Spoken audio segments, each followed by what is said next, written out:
Hello, and welcome to Tiffany Teach Tuesday. Today, I'm sharing with you the 5 things that is essential to rent ready units that helps your property shine and attract the best tenants. This can be helpful as well for tenants and owners of real estate. So, before I jump into the deep dive into those 5 rental ready steps, I want to give an introduction again for those who are new to my platform and reintroduce myself to those who have been following me for a while. Who am I? I am Tiffany Watkins, the owner and founder of Art Property Management. I have been doing real estate for 25 years. I've been through 2 major events in this country. One being the 2008 real estate market, and the second being 2000 pandemic. In both of these industries, there were great changes in the real estate market. In the 2008 real estate crash, people were losing their properties left and right. It was subprime loans being for people foreclosing and people calling their loans, and it was just a mess. So I seen that, and a lot of people in real estate didn't make it through that. In the pandemic, a lot of people got into the business because everyone wanted to own a home because we were locked in place. And some people are still pushing through, but the real estate market is really slow. So I have a full service real estate brokerage, and I know a lot about residential real estate. And that's why I'm able to have this platform to tell you the things that I know. So people want to get into the real estate rental business. And the hard part is finding a good quality tenant. And those 5 steps is making sure that your unit is rent ready. And for tenants, you can tell the type of landlord you have based on the condition of the unit when you move into it. So the first thing is, for all owners, you want to make sure that you freshen up the paint in the unit. There shouldn't be any scuffs, any marks. You should have neutral tone colors, because as a tenant moving in, your furniture may be purple or red or green, and it'll look crazy with an orange wall. So that'll turn off a prospective tenant. A tenant may come in and think the place has the great size, the great amenities, but then they like, oh, now they want to paint your walls, and now you're back and forth with, oh, I don't want you to paint, and then they paint, and now you want to charge them for painting it back to the same color. So to ensure that you can accommodate all tenants, make sure your walls are neutral. A neutral color, make it fresh, make it look clean.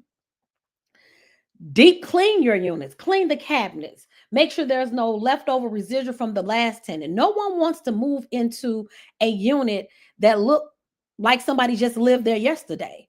And I've ran into this because I have had 10 properties that I've gotten from clients. And I have to say to them, I said, listen, ask yourself if this is all you can afford for rent, would you live here? And anytime my clients pause, I tell them, why would you expect somebody to pay rent and live here if you wouldn't live here? Regardless of what your price point is, off this price point, if that's what they can afford, they should have a fresh, nice, clean place. So have the place deep clean, the baseboards, the vents, the covers. Do it, because at the end of the day, you want your tenant to be happy. And as a person that's renting, you don't want to go move into a place that's not ready. I've had a tenant, I just moved in last at the beginning of November, and I personally wanted to cancel the move because the unit was not ready for the tenant to move in. And the tenant was like, I need to move. I'm moving out of state and I have no other place to go. But for me, I didn't feel it was a representation or reflection of the type of rentals that we like to have on our platform when we're renting to people. Because if I won't live there, I don't think that you should either. So, as a tenant, you should be mindful of what the landlord is renting to you. Handling repairs. The owner, you should handle all small issues, makes a big impression. Fixing leaks, making sure every unit has working lights. That is a requirement of mine. I put in every unit, every light needs to work, every outlet needs to be worked, all the light bulbs need to be new. Because first of all, as the owner, and the most renters don't know this, our responsibility is when you move in, that every light fixture, every outlet has bulbs and outlet works. If the bulbs blow, we are not responsible for replacing your bulbs. It is your responsibility to replace your bulbs. Now we'll have maintenance to come and put the bulb in for you if it's too high for you to reach up. But as the tenant, you're to make sure that all your lights work. Why would you move into a unit that the lights don't work? I understand a lot of times people have expectations to move in on this particular date. But if the unit isn't in the condition in which you would want to live in, pause and say, look, I can come back later. And especially if it's a lot of major little things that need to be done. Second, for the owners, light updates. Nobody wants to live in a unit. We are in 2025. Your light fixture should not be 1976. I'm just sorry. Like, light fixtures are not that expensive. You can get a box of light fixtures for a flush mount light fixtures for $25. That seems like a lot, but it gives you a lot of return on your investment on the type of tenant that will move into your unit. So take that little investment to get a long-term tenant is important. And I understand the tenants. They want a more modernized place. They spending their money, and rent is not cheap.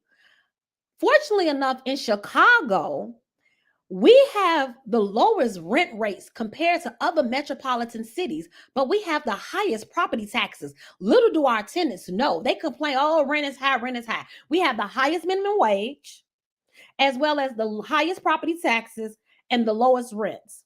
I tell my tenants all the time, go look in other cities like LA, New York, Texas, Florida. I'll be trying to wonder how these people even live in.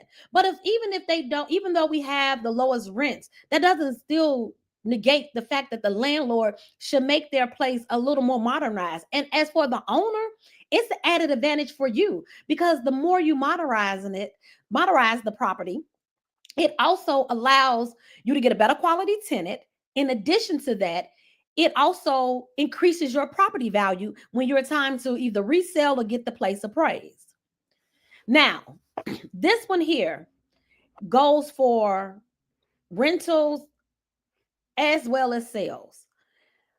The cleanliness and the exterior curb appeal of the property. The interior landscape and exterior of the building needs to be clean. Because, and as a tenant, you live there. If you're in a building, you should pick up behind yourself. You should make sure that your building is clean and decent, because the landlord on a 2, 3, 4 unit building, they're not sending a maintenance person every day to clean up. That's something we'll do in a 40 unit building or a 60 unit building where it's a lot of people have turnover. But those smaller buildings, they send out maintenance once or twice a week to pick up, and it's the resident's responsibility. As I tell people, if you lived in a house, would you let trash just build up in your yard? I hope not. You want to go out and pick up the trash, because that's a reflection of where you live at. Your friends and family come to visit you and it's trash everywhere. And what the owner is charging for rent does not make up for the cost of landscaping and the cost of landscaping and cleaning the halls and things of that nature. And we have to work together as a community. So I hope these tips help. Deep clean the unit, fresh paint, handling small repairs, light updates, and curb appeal is very important for not only the landlords who own the building, but for the tenants when you're looking for a unit. At our company, we do videos of all of our units prior to us putting them on the market and taking you out to see them. There's a live video. If you subscribe to my YouTube page, you will see all of our properties that come on the market. And the way they look in the video is how they look in person, or even better, because sometimes we may go live after we've done the paint, clean the walls, but we haven't done the deep cleaning of the unit. So we like, and these are the properties that we actually market and list ourselves. We do have properties that we manage and we use other real estate brokers to help find tenants for them. And we don't get in on the move-in process until the tenant has been selected, and then we go to the property, and sometimes we find they're not ready, and we have to pause the move-in. And that's what I was saying. So we have started working with the brokers, and we have been more due diligent about doing our due diligence and going to see the property before we get through the application process to ensure that it is in ready move-in condition. And that includes fresh paint, curb appeal, deep cleaning. And we go and see some of them. We have to tell the owner that's not going to cut it, and we can send out our team to get it right, or you can send your people back out. But we do need you all to make sure that this place is ready to move in condition, because this is someone's home. This is someone place of peace, and it needs to be nice and functional. Doorknobs need to work, hardware needs to be intact, um, lights should be working, sink shouldn't be leaking, and things of that nature. If this information was helpful, please like, subscribe, and share our page. And thank you again for always tuning in to Tiffany Teach Tuesday. Oh, I have some comments before I go out. Oh, people just saying hi. So if you have any comments or anything, you can always leave them in our box. I'll get back to you all and respond. And I really, really appreciate you all's support. And I hope that my information does help you all navigate and move forward in your real estate journey, whether you're owning, renting, investing. I'm here to help to provide you the information. We are in trying times, and things are going to get worse before they get better. And it's going to affect the real estate industry. It's going to hit us hard. And people don't understand that. They're trying to take away Section 8. They're trying to take away the programs that allow people to have home ownership. We're going to start having multi-generational living again. We're going to have companies who own housing and provide housing to their tenants. So again, if this information that I'm providing is useful and helpful to you, share it with your friends. Subscribe to our page so you can see when I'm going live again, as well as the new listings we have available. In addition to, like, if you like, so I know this is the content that you want to hear. Again, thank you for always tuning in to Tiffany Teach Tuesday.